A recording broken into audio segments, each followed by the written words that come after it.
Bonsoir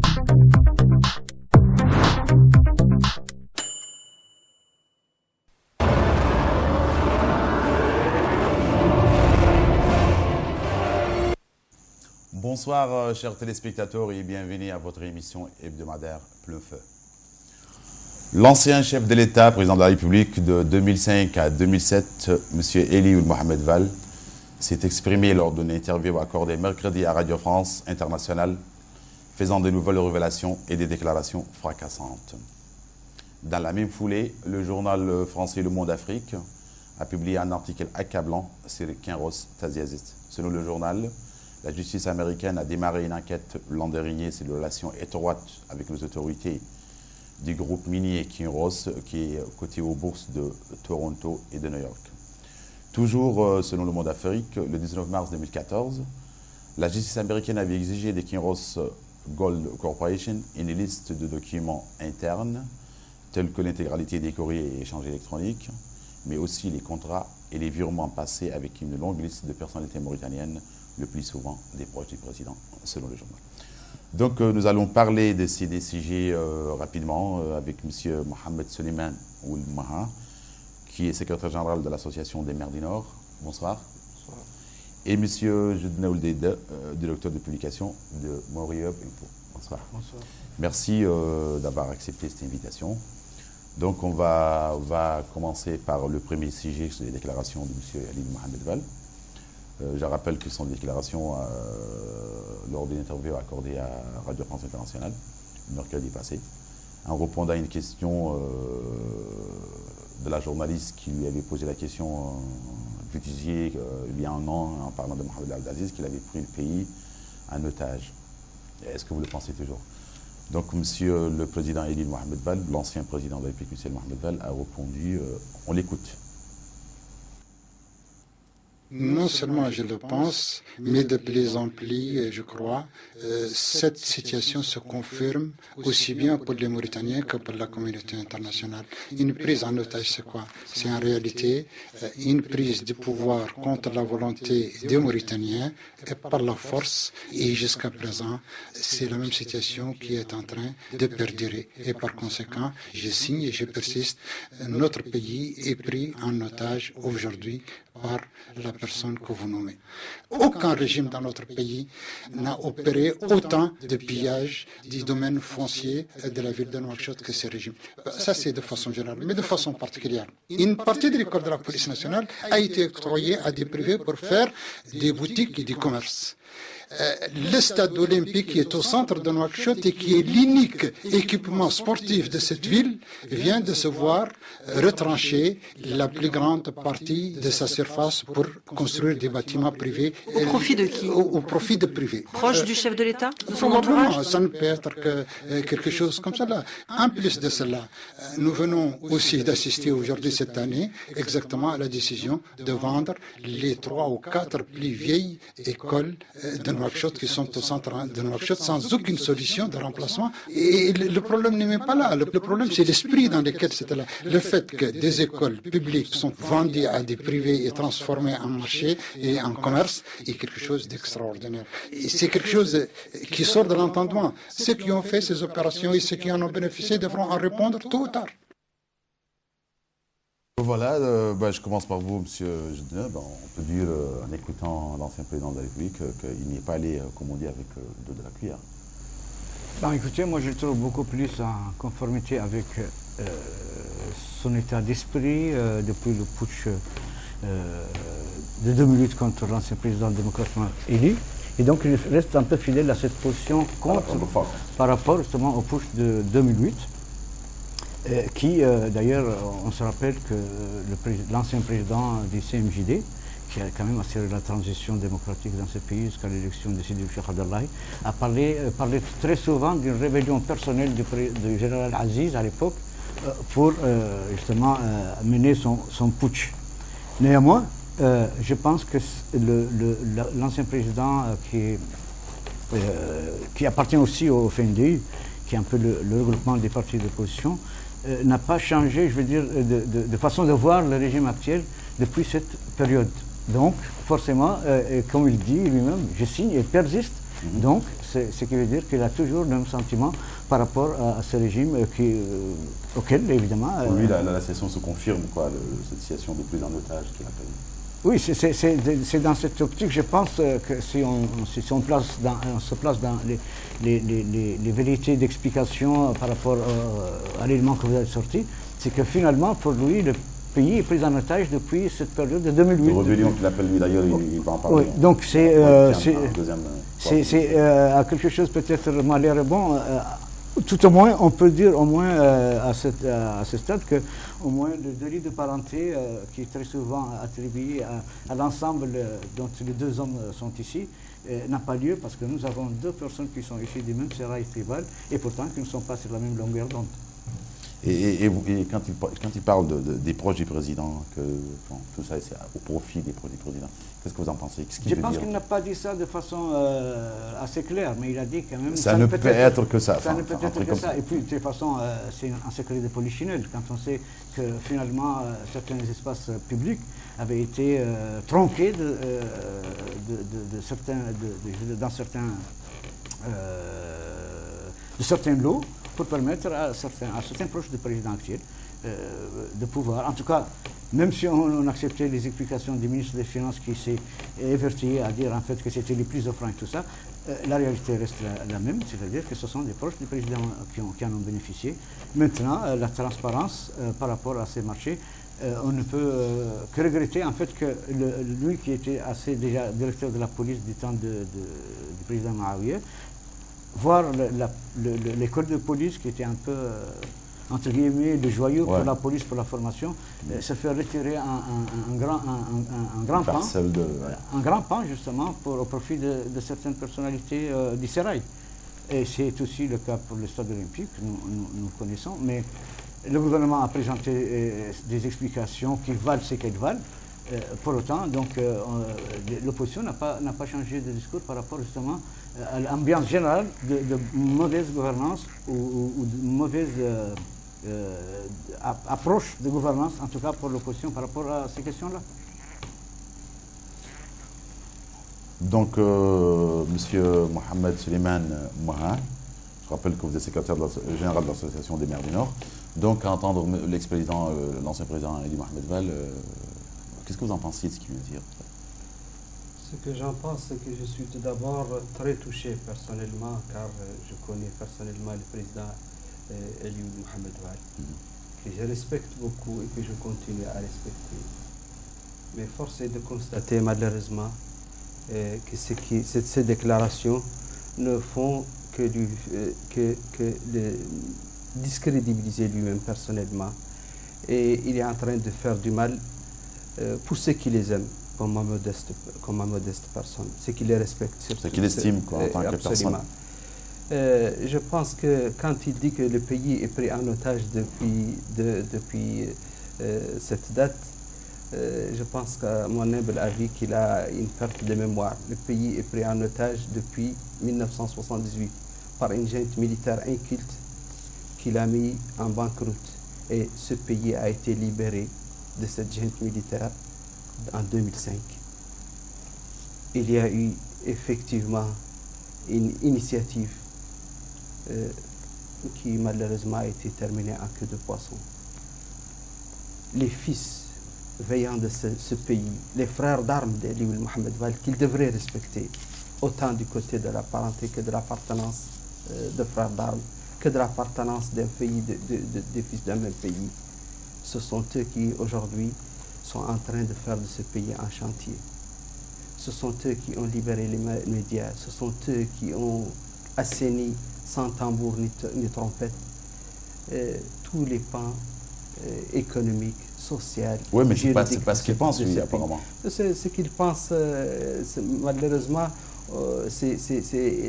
il est en train d'aller à contre-courant de la réalité. Comment vous répondez quand il parle de cette prise de pouvoir qui dit contre la volonté du peuple? C'est malheureusement... Oui, c'est un coup d'État quand même. Non, je suis désolé. Et il faut appeler, comme on dit, un chat. Par son nom. Par son nom.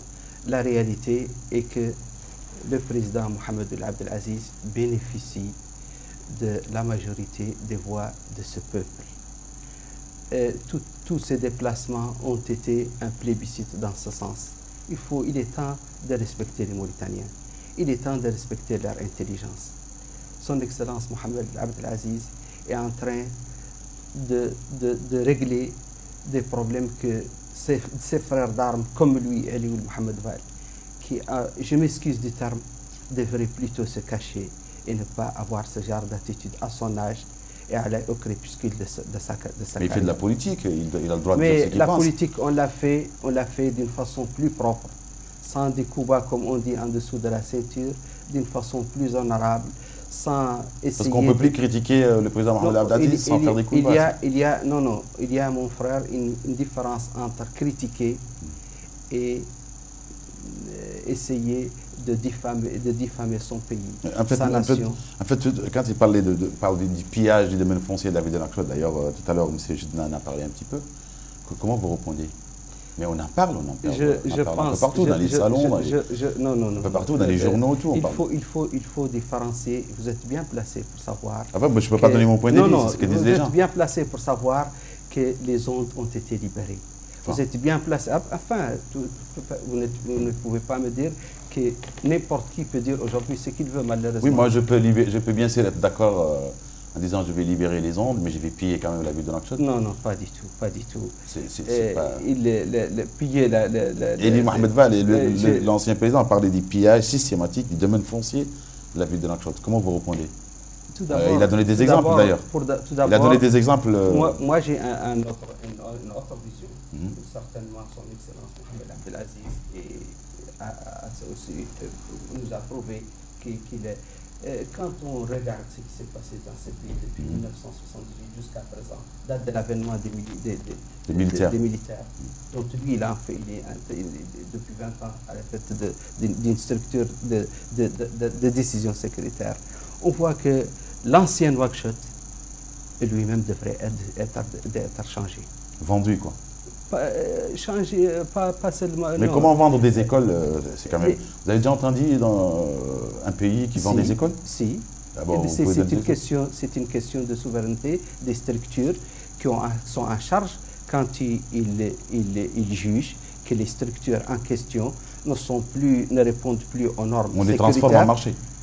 Et on ne peut pas prendre des écoles et les transformer en marché. On les vend. À vous maintenant de les transformer en bureau de radio, en bureau de télévision, comme vous voulez. On ne va pas vous exiger d'en faire on décide de les vendre. C'est pas extraordinaire? Vous ne trouvez pas que c'est extraordinaire de transformer des vieilles écoles en marché? Je trouve que notre honorable opposition dont a fait partie Eli Mohamed Val et qui sont en manque d'idées, sautent sur toute forme d'approche mesquine, je dirais, vous excuserez le terme, c'est pas non, pas de souci, voilà, pas là, pour essayer de diaboliser toute forme d'action. Fort louable quand on essaye de voir, comme on dit, le côté plein du verre. Mais aussi quand on veut tuer son chien, on l'accuse de rage. Donc vous, c'est l'exemple des écoles, c'est 3 ou 4 écoles privées de Nouakchott qui vont être transformées. Enfin, on dit que c'est extraordinaire. Qu'est-ce que vous pensez? Écoutez, bon, moi je tiens un peu parce que nous avons des relations d'amitié vieilles de plusieurs années. Juste rappeler quand même que la libération des ondes, c'est antérieur à l'arrivée d'Aziz au pouvoir, même si, évidemment, il y a eu le coup d'État en 2005, mais qu'en réalité, c'est en 2007 déjà qu'on avait commencé le processus de libéralisation des ondes. De toute façon, ce n'est pas un cadeau, c'est une lutte de longue haleine. Ça, c'est d'une part. D'autre côté, je ne comprends pas comment mon frère et ami parle de junte militaire jusqu'à 2005 et que finalement Aziz, qui est aussi issu de la Grande Muette, soit perçu comme étant une période civile.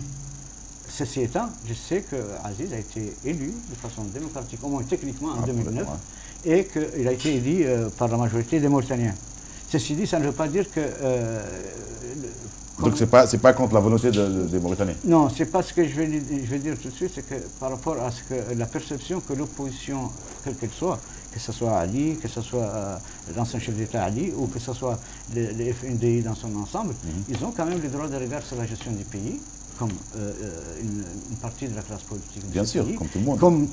Comme nous d'ailleurs, comme tous citoyens, ils ont le droit de critiquer et surtout de donner leur opinion par rapport à des phénomènes qui les concernent et qui peuvent aussi avoir quand même des relents je ne dirais pas de catastrophes, mais quand même de précédents dans ce pays, parce que, vous l'avez si bien dit, jamais on a vu des écoles exproprier l'école, ou exproprier l'éducation d'espace, alors que les enfants, on sait qu'ils s'entassent dans des écoles déjà très mal faites aux normes internationales, et que, en plus, on veuille un peu dire sur le fallacieux prétexte qu'on construit des marchés à la place des écoles. Je pense que l'esprit lui-même est un peu désobligeant.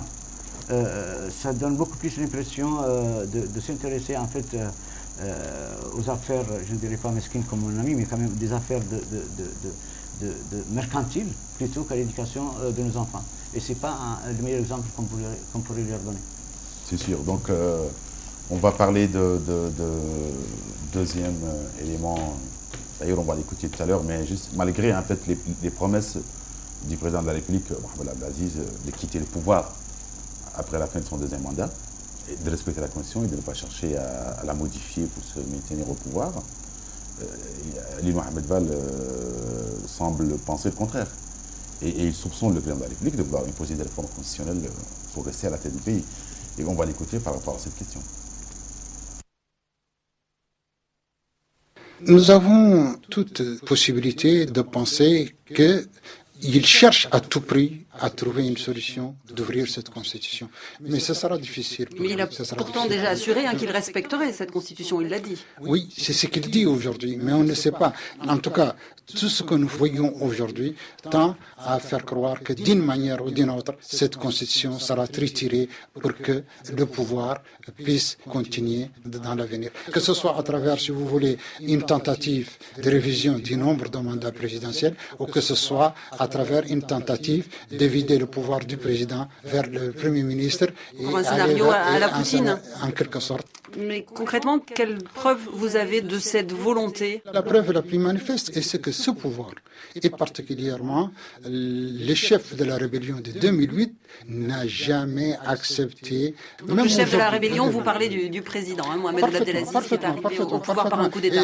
Appelez-le comme vous voulez. Moi, j'ai appelé cette affaire rébellion parce que c'est une rébellion. Depuis 2008, il refuse systématiquement toute solution politique discuter avec les Mauritaniens. C'est-à-dire qu'ils ne préparent pas l'alternance et que tous les dialogues ont avorté. Bien sûr. Et à chaque fois, c'est de son fait qu'ils avortent. Ce dialogue, il est de nouveau d'actualité puisque le chef de l'État a promis un nouveau dialogue pour octobre.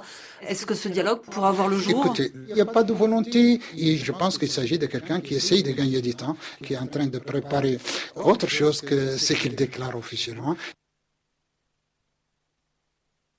Là, je commence par vous. Vous avez bien entendu merci. Je déplore encore une autre fois qu'on essaye de faire dire à quelqu'un ce qu'il n'a pas dit. Au vu de tout ce que je parle sous votre honorable contrôle en tant que journaliste et homme de l'information, ce qu'a dit son Excellence le Président Mohamed Abdelaziz, il ne l'a jamais contredit. Son approche, ce qui est par contre frustrant pour tout observateur qui se respecte, c'est qu'à la veille d'un processus de facilitation de dialogue, le pouvoir et tout ce qu'il représente a envoyé des délégations sur l'ensemble du territoire pour expliquer aux populations qu'il a les mains tendues à l'opposition. Et que l'opposition... Non, je termine s'il vous plaît mon idée. Une seconde, vous croyez qu'ils sont et je vois une éminente personnalité qui a un rang de personne indépendante avec la place de choix qu'elle a au sein du front, sortir complètement absolument, et qui est en train de dire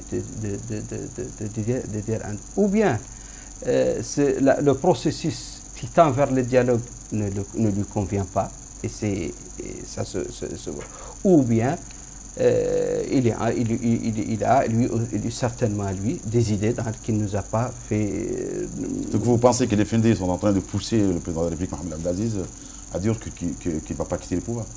Parce qu'il n'a pas dit, lui, il a promis, d'ailleurs, il a dit le contraire. Je quitterai le pouvoir, j'ai même juré de ne pas me présenter. On n'est pas à ce stade. Pour tout observateur qui se respecte, on n'est pas à ce stade. Le président Mohamed Abdelaziz est au début de son dernier mandat, de son deuxième et dernier mandat, constitutionnellement. Jusqu'à preuve du contraire, il n'a pas dit le contraire. Il n'a aucun collaborateur de proximité ou porte-parole du gouvernement n'a dit quelque chose qui doit aller dans ce sens. Il tient vers un dialogue. Il veut son Excellence Mohamed Abdelaziz a la confiance du peuple mauritanien. Son Excellence Mohamed Abdelaziz a des acquis énormes dont on est tous fiers autour de lui. Si son Excellence Mohamed Abdelaziz a besoin d'un troisième mandat, ce n'est pas Ali Mohamed Val, ce n'est pas au la Constitution n'est pas un Coran. Ben voilà, on revient toujours à la Oui, on revient. Si vous voulez, ça n'engage que ma modeste personne ce que je vais dire, mais justement, on va tous vont sauter demain. Monsieur Suleiman a dit que la Constitution n'est pas un Coran. Donc elle va être... c'est le peuple mauritanien. C'est le peuple, comme disait, absolument. On cherche de toute façon des... C'est ce que pense l'ex-président Eli Mohamed. Non, c'est exactement ce qu'il pense. Non, ce qu'il pense... Je ne vais pas me prêter à son exercice, lui. On est là pour commenter ce qu'il dit. Ce qu'il est en train de dire, c'est qu'il est en train de ramer à contre-courant de toute la classe politique mauritanienne. La classe politique mauritanienne, elle est en train d'envoyer des messages en amont et en aval pour le gouvernement mauritanien, pour les autorités mauritaniennes, pour les personnalités de proximité de son Excellence, Monsieur le Président Mohamed Abdelaziz, qu'ils veulent le pouvoir, qu'ils veulent, je dirais, le dialogue. Mais vous êtes quand même au courant que les Mauritaniens sont en train de parler de la tentative de révision du nombre des mandats. On en parle. Les Mauritaniens dont nous, moi, vous, on en fait partie. Oui, c'est vrai, on en parle. Il y a même qui avance des hypothèses, d'ailleurs, exactement comme ce que disait l'ex-président Eli Mohamed Val. on a vider le pouvoir, comme il dit, du président vers le Premier ministre, ou tenter une solution à la Poutine, ou tout ça. Mais on en parle. Si vous me permettez, on a dans vous avez ce pays... entendu ça? Absolument, on a dans ce pays l'imagination très fertile. Vous croyez que ce n'est pas ce que pense le président? Je ne suis pas dans les secrets personnels de son Excellence. Non, je ne peux, en tant que modeste personne, modeste observateur, de voir ce que j'entends en amont et en aval des structures politiques, exécutives de cet État qui tendent à respecter la Constitution, qui veulent trouver une forme de sauvegarder la paix et la stabilité dans ce pays, de sauvegarder les acquis exceptionnels que son Excellence Mohamed Abdelaziz a fait dans ce pays depuis... Et pour les sauvegarder, il faut les réélire une troisième fois? Non, vous me faites dire ce que je n'ai pas dit. Vous mettez comme l'exercice auquel s'est prêté son Excellence, le président Eli. Donc en fait, lui, c'est vrai que M. Eli n'a pas vraiment... il n'a pas de preuves, il n'a pas avancé des preuves concrètes. Non, je dirais même le contraire. Je dirais que le président Aziz, lors de sa dernière investiture, a juré qu'il ne ferait rien pour déverrouiller la Constitution, qu'il ne se présenterait pas pour un troisième mandat et qu'il s'en tiendra à son second mandat. Ouais. Seulement, les craintes persistent, aussi bien pour l'opposition que pour l'opinion. Pourquoi? Parce que vous parlez tantôt d'alternance pacifique pour le pouvoir. De garder la paix. Ça ne peut arriver que par le respect de la loi fondamentale. C'est-à-dire accepter les jeux démocratiques, accepter, quel que soit ce que vous accordez comme réalisation au président Aziz, qu'Aziz est un président qui a un droit constitutionnel pour un second mandat, d'ailleurs qu'il ne fait qu'entamer, et qu'au bout du deuxième, il devrait...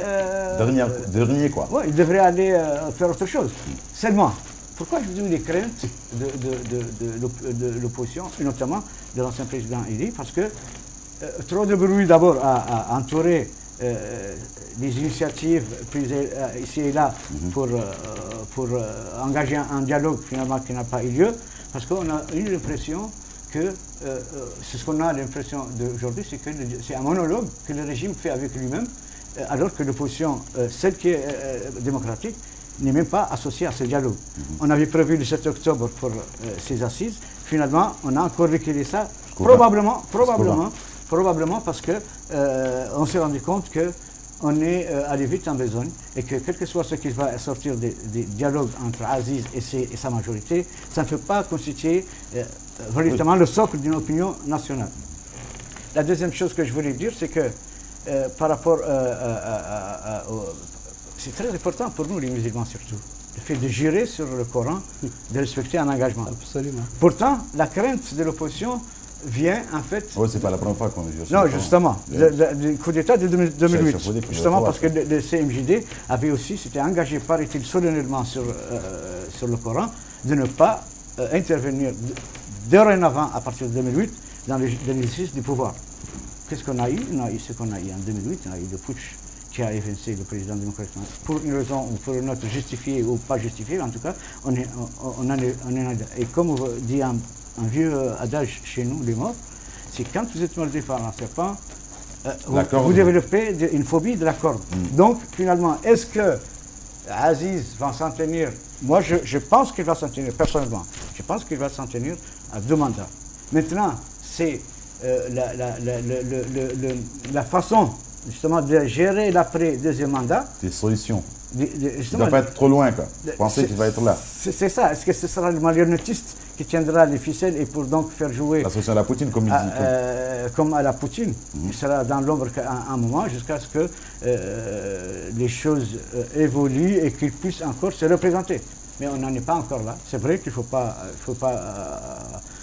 parler de choses qui ne sont pas encore arrivées, mais c'est ça le problème. C'est le manque de confiance au sein de la classe politique qui fait que tout le monde peut échafauder des thèses qui peuvent parfois être saugrenues ou fantaisistes, mais dans la réalité, c'est parce que la confiance ne règne pas entre la classe politique. Et tant qu'elle ne règne pas, ce pays n'ira pas loin.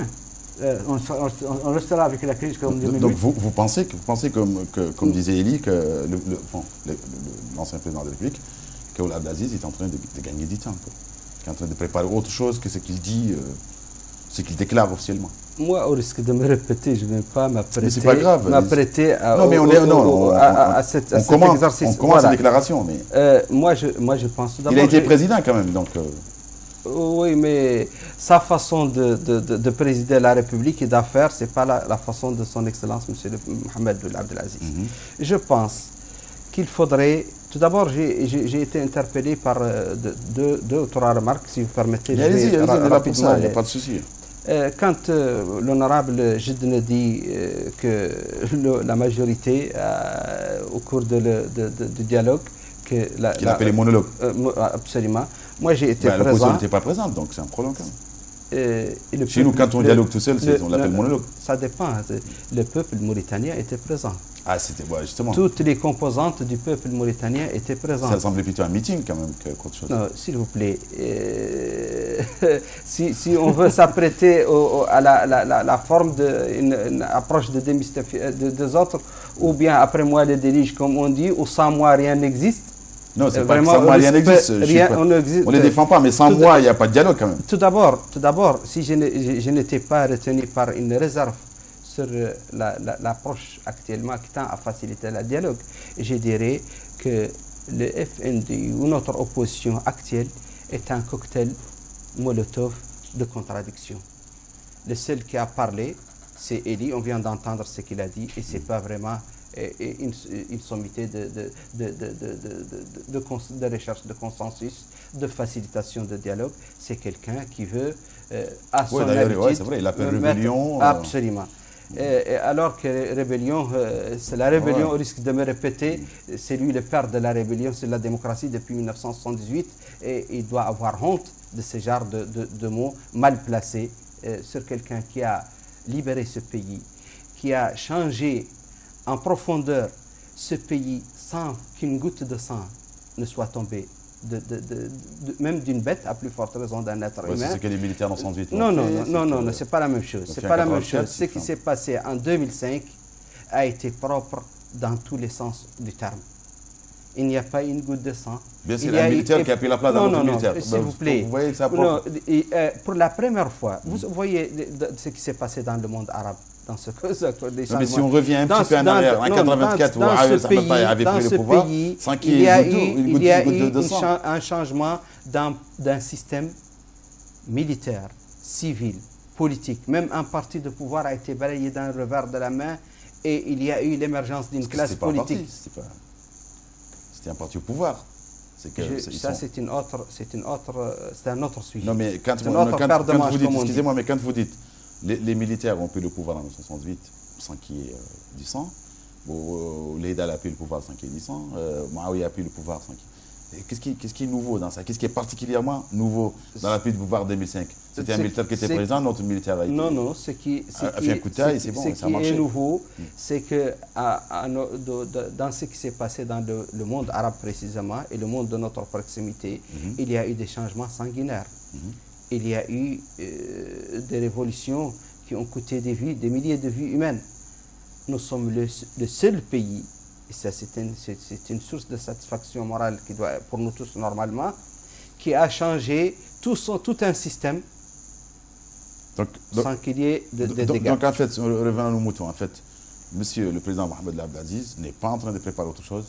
Et ce qu'il déclare, ce qu'il a déclaré officiellement, ce qu'il faut dire honnêtement, c'est que son Excellence, Monsieur le Président Mohamed Abdelaziz, a la confiance du peuple mauritanien. N'est qu'au début de son mandat. A des acquis énormes si demain il veut tendre la main au peuple mauritanien pour quoi que ce soit. Et par rapport au dialogue, vous croyez qu'il va y avoir un dialogue le 20 octobre? Un dialogue, je dis bien, avec tout le monde, un consensus. Je pense qu'il y a des indicateurs fortement positifs. Il y a des personnalités ressources au sein de divers segments de l'opposition qui cherchent la paix, la stabilité de ce pays, qui respectent leurs concitoyens. Et il y a malheureusement, comme ce que je viens d'entendre... Donc le dialogue aura lieu avec ou sans l'opposition? Je ne dirais pas. Le dialogue, je ne suis pas dans les secrets de Dieu, comme on dit sur ce dossier, mais le dialogue se fera. Se fera parce que, au risque de me répéter, au vu d'un certain nombre de recoupements d'informations que modestement j'ai, il y a des bonnes prédispositions dans divers segments. Pas plus tard que ce soir, j'ai rencontré certaines personnalités. C'est ce qu'on nous avait dit avant le 7. Non. Avant ce qui s'est passé le 7, vous avez dit toute l'opposition va venir. On était le samedi, dimanche, on croyait qu'elle allait venir. Et lundi, avec la majorité, plus bien sûr des personnalités très importantes. Ça dépend de l'angle. Vous pensez qu'on va répéter le même scénario que le 7? Écoutez, moi je pense qu'on fait un pas en avant, deux en arrière. Malheureusement, regardez en arrière. Deux en arrière depuis 2008 parce qu'on n'a pas le courage d'assumer le consensus, la conciliation et de sortir le pays de la crise. Parce que quoi qu'il arrive, après le dialogue, ce qu'on présente comme étant une tentative de dialogue encore, je ne pense pas que la Mauritanie sorte de la crise dans laquelle elle patauge depuis 2008. Et ce ne sont pas les ailleurs d'un parti pris qui vont changer les choses. Je pense que, intimement, je pense même qu'Aziz, malgré les appels des sirènes qu'il entend, je pense qu'il garde en tant soit que peu de lucidité pour savoir que ce n'est pas en organisant des assises préparatoires au dialogue que finalement il y a eu dialogue ou que demain, sans son opposition traditionnelle, il y aura consensus autour des questions nationales. Je ne sais pas qui a intérêt à bloquer cette avancée dans le sens de retrouvailles entre la majorité, en tout cas le président qui est actuellement au pouvoir, et l'opposition. Toujours est-il que, pour nous, en tout cas en tant qu'observateurs, ce qui nous semble un peu sortir un peu de cette normalité des relations, c'est que finalement l'opposition n'a pas confiance dans un régime qu'elle a déjà mis à l'épreuve et qui finalement pense que quel que soit l'accord trouvé avec lui, il pourrait toujours la poignarder dans le dos. Et donc il faut que si d'aventure tout le monde était mis de bonnes prédispositions, je pense que le président Abdelaziz aurait été rassuré sur son avenir quand il quitterait le pouvoir et que l'opposition aussi aurait des certitudes que si elle perdait ou gagnait, ce serait dans les règles de l'art démocratique. Je pense que si on arrive à ce stade-là, et c'est ce qui manque, et c'est ce qui manquera jusqu'à ce que tout le monde s'assoie autour de la même table, je pense qu'on continuera de... Donc on va un peu vers... non, je pense que c'est peine perdue. On perd beaucoup de temps, on perd beaucoup de temps pour le pays et de construction, d'opportunités de construction. Parce que tout ça se reflète négativement tant au plan national qu'au plan extérieur. Parce que imaginez que même l'économie dépend de cette perception que les gens ont de nous à l'extérieur. C'est un pays stable jusqu'à quand? Parce qu'il y a un régime militaire ou pratiquement militaire qui est au pouvoir. Mais jusqu'à quand il va rester? Parce que si la frustration et le blocage continuent, on risque d'avoir une situation d'instabilité. C'est ce qu'il faut éviter. Il faut éviter qu'on en vienne encore à des situations incontrôlables. Et qui, Donc, par rapport à la dissolution du bataillon de la sécurité présidentielle BASEP, qui d'ailleurs a été revendiqué par une partie de l'opposition, entre autres conditions à satisfaire bien sûr, pour rentrer dans les pourparlers avec le pouvoir, et par rapport au problème de la sécurité, en parlant de Daesh, le régime de Mohamed Abdelaziz n'a pas la capacité sécuritaire opérationnelle pour faire face au recrutement de Daesh dans les villages mauritaniens. Tout ça, M. Eli Mohamed Vall, l'ancien président de la République, l'a déclaré. Donc on écoute le dernier extrait et on passe à la deuxième question. Je pense que ce qui se passe aujourd'hui au Burkina prouve le bien fondé d'aborder cette question d'une manière ou d'une autre. Il est clair aujourd'hui que ce problème est un problème fondamental de la refondation du pouvoir dans un certain nombre de pays où cette situation existe. Et je pense que quelqu'un qui est de bonne foi n'a pas à refuser de discuter de ce genre de problème. Je ne pense pas que Boko Haram soit, si vous voulez, installé. Mais par contre, Al-Qaïda et surtout aujourd'hui Daesh aujourd'hui recrutent dans les villages mauritaniens. Et je pense que les autorités sont en train de fermer les yeux parce qu'ils sont incapables d'affronter cette situation-là. Vous diriez qu'il y a une complaisance du pouvoir vis-à-vis des intégristes ou de la montée de l'intégrisme? Je dis qu'il a une incapacité de les affronter, c'est différent. Il n'a pas les assises politiques pour cela et il le sait et il n'a pas la capacité sécuritaire opérationnelle de le faire. Par manque de moyens donc? Non, simplement c'est un petit régime putschiste. Il craint le moindre soubresaut, il craint le moindre affrontement avec quiconque. Aujourd'hui, tout le monde se réfugie dans le sectarisme, tout le monde se réfugie aujourd'hui dans le tribalisme. Ça prouve quoi? Ça prouve qu'il n'y a plus d'État et que personne n'a plus aucune confiance dans ce qui se fait dans ce pays-là. Il y a un grand État. Oui. Il y a des fils dignes de ce pays qui ont construit, comme disait Feu Mokhtar Ould-Daddah, contre vent et marée ce pays. Il y a un grand système. Le système dont il en fait partie a choisi, pour justement parler d'Al-Qaïda et compagnie. Son système avait en son temps choisi la solution facile, celle de s'attaquer aux pauvres oulémas de la place, de les torturer, d'en faire tout et de se démobiliser face à eux. Alors que son Excellence, l'équipe de son Excellence Mohamed Abdallah, pas seulement elle a dialogué, mais elle a choisi le front difficile. Elle a laissé le front interne, entre guillemets, qu'il a emprisonné, les illustres ulémas qu'il a emprisonnés, et elle s'est attaquée directement au front des terroristes, jusqu'à dans les frontières des pays voisins de proximité. Nous avons une structure, en son temps, on avait les explosions étaient à côté de l'ambassade de France, dans les zones absolument dans les quartiers. Aujourd'hui, où est-ce qu'ils sont? Le BASEP qu'il dit, le BASEP a déjoué. Il dit qu'ils sont en train de recruter dans les villages mauritaniens, le Daesh. C'est dommage. Encore une autre fois, je suis personnellement très touché. Ça fait pas peur? Non, ça fait plutôt peur pour sa santé mentale. Mais si un ancien homme de renseignement nous dit attention, Daesh est en train de recruter dans vos villages et vous vous rendez pas compte, ça fait quand même peur. Ça se confirme qu'il est depuis quelques années en marche et pas réellement branché sur ce qui se passe. Moi qui n'ai jamais été directeur général de la sécurité, je sais qu'aujourd'hui, ce pays marche à merveille sur le côté sécuritaire. Et je sais qu'aujourd'hui, toutes les structures ont été mises aux normes. Moi, il m'arrive le matin d'aller à la mosquée pour prier la prière du matin.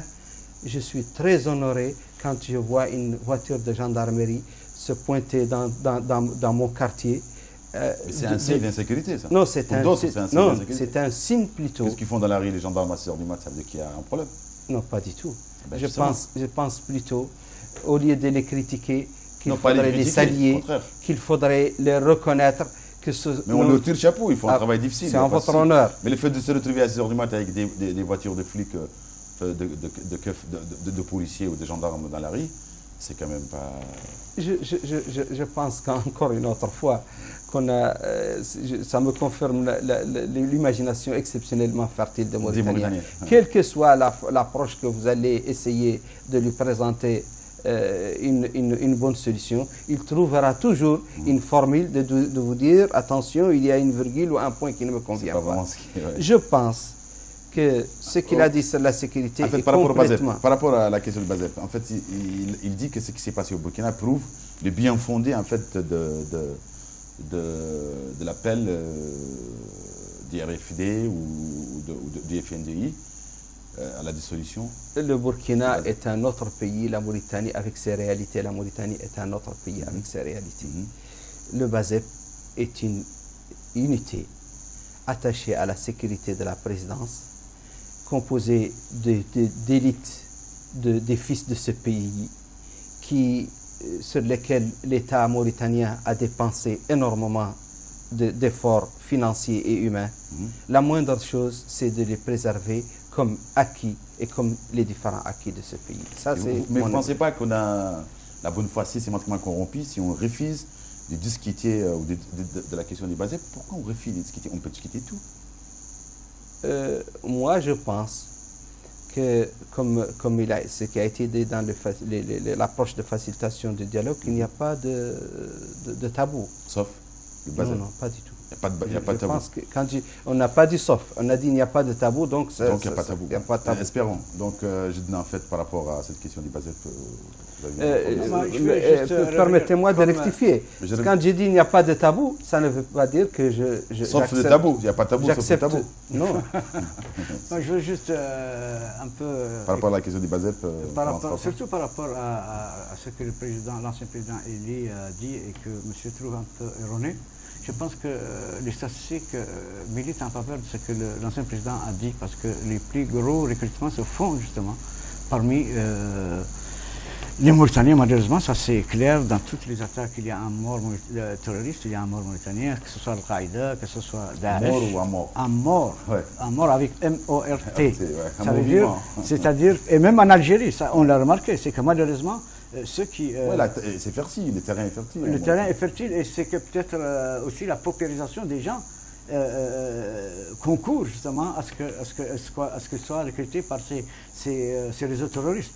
Ceci étant, je ne disconviens pas qu'au niveau de la frontière, le corridor de sécurité, il y a eu beaucoup de changements. Au niveau de la sécurité aussi? Non, surtout le corridor de sécurité après Numpaïti, après Tourine, après tout ça, c'est qu'il y a eu des efforts qui ont été fournis par l'armée qui sont à son honneur. C'est une armée déjà. C'est quand même des efforts exceptionnels. L'armée n'existait pas. C'est quand même son rôle de préserver la souveraineté de cet État. Ouais, il fait le boulot. Non, par rapport à Bazep, moi je ne pense pas que la Mauritanie ait besoin d'un état-major dans l'état-major, ou de deux états-majors dans l'État.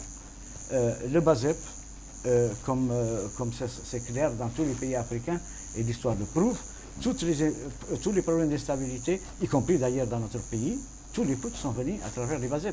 C'est-à-dire la sécurité, les bataillons présidentiels qui sont censés servir, prémunir le président ou sa sécurité présidentielle, et d'où malheureusement viennent très souvent les coups d'État. Surtout quand on est ancien commandant. Et l'exemple qu'il a fourni est en lui parlant.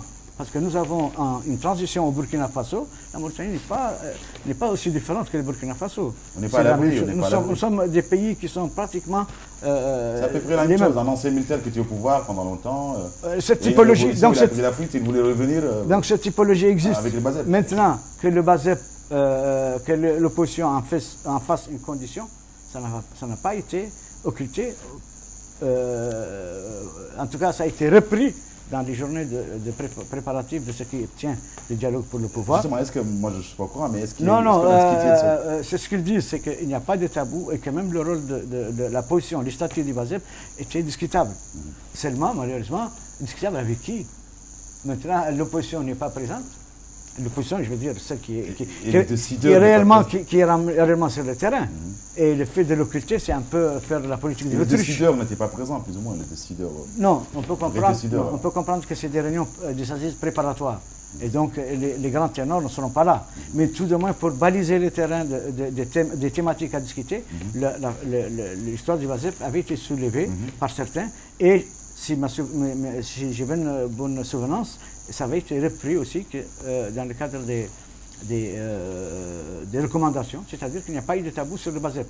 Et donc, moi, je pense qu'il y a beaucoup de points d'approche qui pourraient un peu, en tout cas, réduire le fossé qui est creusé entre le pouvoir, le régime en place et son opposition, en discutant des choses qui sont aussi sensibles que le statut et le rôle du BASEP en Mauritanie.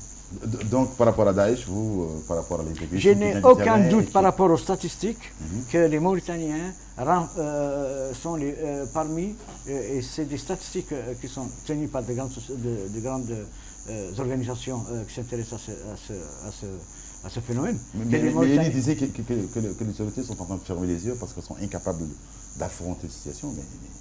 Ça, c'est une lecture de l'ancien chef de l'État. Et d'ailleurs, je demande à mon frère ami qui est de bonne éducation de savoir aussi que c'est un ancien chef d'État. Là, d'ailleurs, est-ce que l'histoire du BASEP a été expliquée pendant les dernières journées? Je pense que vous avez entendu je pense que ça n'a pas été posé. Tout ce qui était là. Parce que ceux qui sont normalement censés la poser n'étaient pas là. C'était bien posé. C'est vous qui le dites. En tout cas, moi, j'ai été... Non, je ne dis pas, j'ai posé une question. Vous pensez que c'est parce que ceux qui sont censés poser cette question n'étaient pas là ou on n'a pas voulu la poser? C'est pas une question. Ce n'est pas une question d'actualité.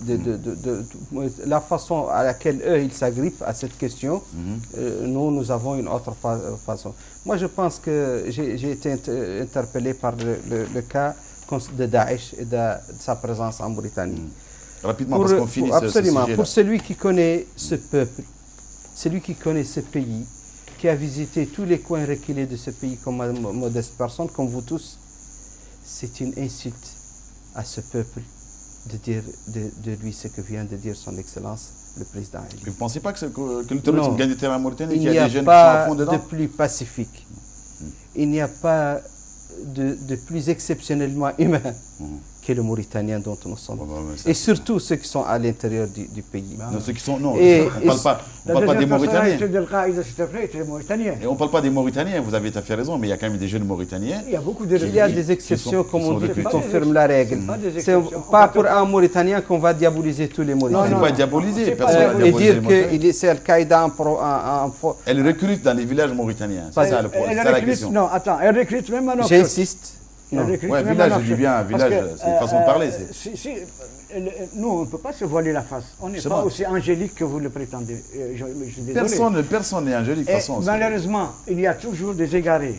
Nous en avons parmi nous qui ont été manipulés, récupérés par les mouvements. Et parfois même, leur situation sociale et économique s'y prête beaucoup.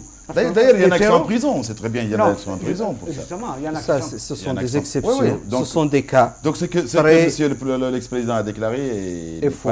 C'est faux, c'est pas vraiment la Et je mesure ce que j'ai dit. On a plus beaucoup de temps, donc on va parler de l'article sur Kinross, d'ailleurs publié par Le Monde Afrique. Tout à l'heure, on avait dit que, selon ce journal, la justice américaine avait démarré une enquête sur les relations étroites du groupe minier Kinross. Donc en fait, vous avez certainement lu l'article, vous aussi, enfin j'espère que les téléspectateurs sont au courant. Mais à lire cet article, on a une idée qu'il y a des lobbies corrompus qui ne s'occupent que de remplir les poches. Ça fait quand même peur. Qu'est-ce que vous pensez? Je pense que, je ne sais pas si vous le savez, qu'il y a actuellement 9 trésoriers de la République qui sont emprisonnés à Bir Mougrain. C'est des gens qui géraient dans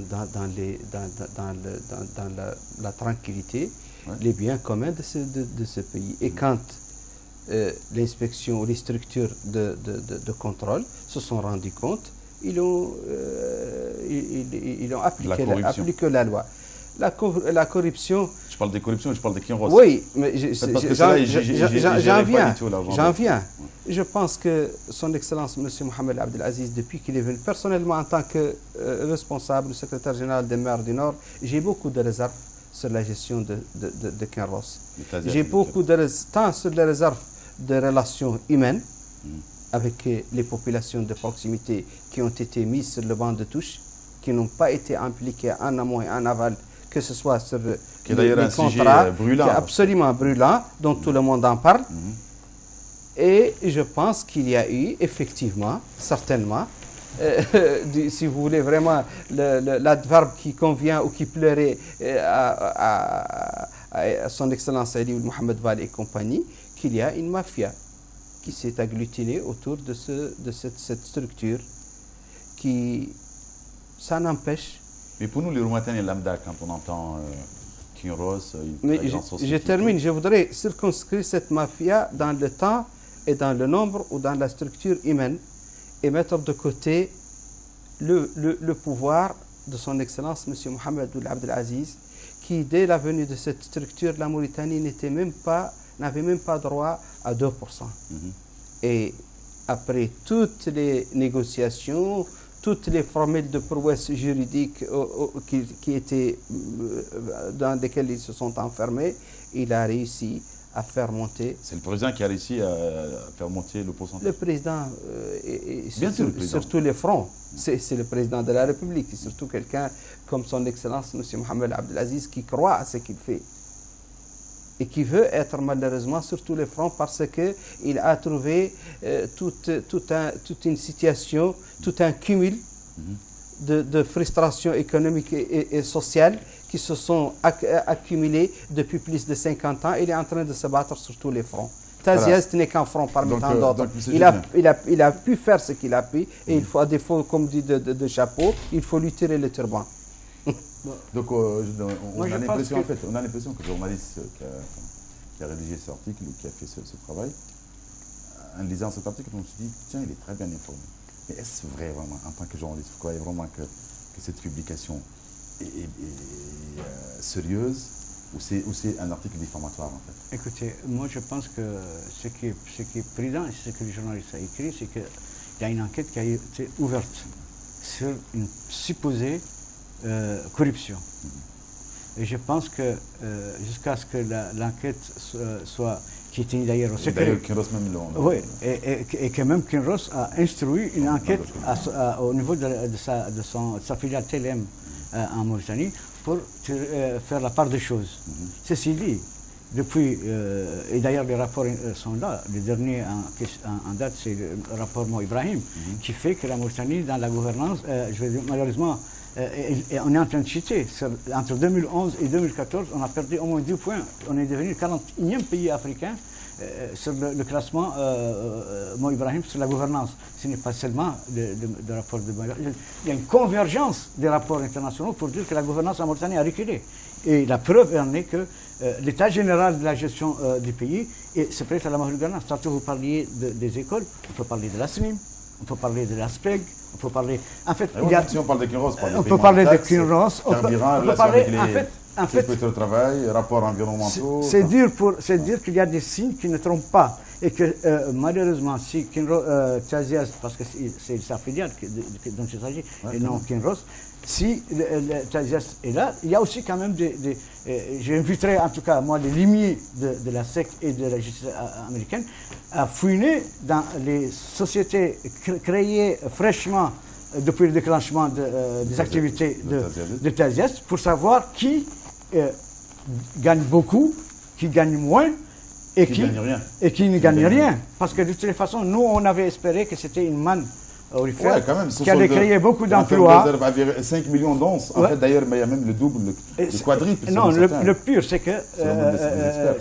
j'ai information que sur ce qui 20 a, millions d'onces, ça sur fait quand même l'extension de la mine, qui était un peu le projet phare de Kinross à travers Taziast en Mauritanie, c'est que quand vous regardez les sociétés, aussi, il y a quand même quelque chose de farouchement indicateur, parce que ce sont tous les salariés politiques au moins le salarié politique du régime. Donc, je ne cite pas de nom, mais il y a des entreprises Ouais, qui sont connues. Non, Non, moi, je n'irai pas jusqu'à faire de susciter des gens, Ouais, il a visé mais des il y a des proches du sociétés président. Il a bien dont les tenants. D'ailleurs, j'ai lu aujourd'hui sur le Moyo Web un truc par rapport à Kinross. Oui, c'est par rapport au transit du port qui a été donné à une seule personne. Le monopole a été donné à une seule entreprise d'un homme d'affaires qui est proche du régime. Donc c'est ça le pire, c'est que quelque part, il y a évidemment des facilités, un népotisme qui ne dit pas son nom, mais ce n'est pas seulement circonscrit à la famille du président. Il y a tous les salariés politiques, en tout cas de ceux qui sont censés être très proches du régime, et qui ont profité de certaines largesses de marché, notamment au niveau de la structure des achats de Taziast. On peut citer des noms, mais tout ça, c'est pour dire que, quel que soit ce que... Il nous reste juste 5 minutes. Donc, en fait, vous, pour ne pas citer les noms, en fait, monsieur Mohamed Suleiman, donc en fait, le fait qu'il ait servi d'enquête quand même parmi les plus puissants au monde, il faut dire la réalité. Déclenche ces investigations, c'est quand même nouveau. C'est à l'honneur de son Excellence, Monsieur le Président Mohamed Abdelaziz. Je pense, et c'est ma propre... ce qui m'intéresse le plus dans je mets de côté les efforts exceptionnels que son Excellence, Monsieur Mohamed Abdelaziz, son gouvernement est en train de faire, et je mets de côté les agissements d'une société qui a pillé les richesses de ce pays, qui a mis de côté les populations riveraines, qui ne les a pas impliquées en amont et en aval, que ce soit dans les marchés et que ce soit, qui s'est renfermé sur un lobby spécifique. Est-ce que ce n'est pas le lobby qui l'a finalement enfermé? Justement, mais je différencie deux choses. Il y a quand même le trafic d'influence qui a joué. Que le président le sache ou pas, ça c'est une autre paire de manches. Ça c'est notre question. D'ailleurs, à côté du pouvoir, on dit bien que c'est un montage fabriqué toutes pièces par les ennemis politiques du président. Je vous ai dit au début de cette respectable émission que la force du Mauritanien, c'est la fertilité de son imagination. D'ailleurs, Mohamed avait bien déclaré que l'affaire Kinross ne date pas d'hier, qu'elle remonte à une époque où la Mauritanie avait droit, comme vous disiez, 83%. C'est un cumul d'erreurs que ce pouvoir en place actuellement, sous la direction de son Excellence M. Mohamed Abdelaziz, a fait des efforts exceptionnels, comme les cumuls d'erreurs qui ont été faits dans ce pays depuis un demi-siècle. D'ailleurs, par rapport à la mauritanisaison des postes au sein de Taziast, qu'est-ce que vous en savez? Parce que j'ai lu une déclaration du président de l'IPER qui dit que Mohamed Abdelaziz a fait un effort louable, qu'il a entrepris un effort louable pour surtout mauritaniser, entre guillemets, comme tous les fronts. Est-ce que c'est vrai? C'est vrai, c'est encore plus exceptionnellement pertinent. La nationalisation, c'était à l'affaire des clients. Le recrutement n'était pas aussi transparent, parce qu'on recrutait parce que le ministre avait téléphoné, ou le secrétaire général. D'ailleurs, il parle des généraux. C'est ça le problème, c'est que même si au niveau de la tête du pouvoir, on pense avoir bien fait, au niveau... Et ça, c'est dans tous les secteurs. On peut prendre la SNIM. On peut prendre la SNIM. On peut prendre les bâtiments et travaux publics. Qu'est-ce que vous voulez? Dans tous les secteurs d'activité, il y a malheureusement soit un trafic d'influence, soit un népotisme assumé. Et dans tous les cas, on a créé une nouvelle oligarchie sponsorisée avec de l'argent public. Je pense...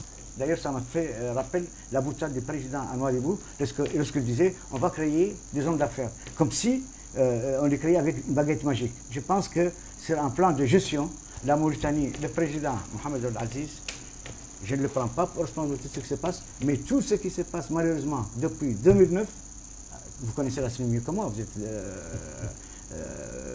principalement concerné par la SNIM. La SNIM est aujourd'hui en faillite, on est en train de vendre ses filiales. vous connaissez l'ASPEG, c'est un projet qui a été même dissous. Vous connaissez l'ANADER, c'est vraiment un projet phare dans l'environnement, l'énergie renouvelable. On l'a dissous. Mais où est-ce qu'on est finalement? La dernière question là, par rapport à cette question, est-ce que vous pensez que cette affaire pourrait être en fait plus sérieuse qu'on ne l'imagine, l'affaire de Kinross là?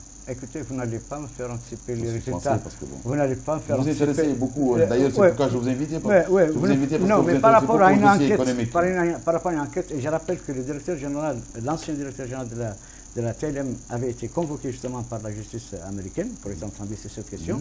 C'est-à-dire que c'est une question qui est dans un cadre d'enquête. Personnellement, je n'irai pas. Hein, votre dernier mot. Non, pas du tout. Je dirais que je n'irai pas jusqu'à indexer des gens tant que la question bien sûr. Conclusion. Mais j'ai dit que le climat délétère d'ensemble dans lequel patauge le pays favorise des trucs de ce genre.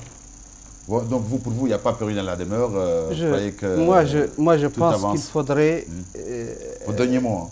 Mon dernier mot, je pense qu'il faudrait regarder la réalité en face.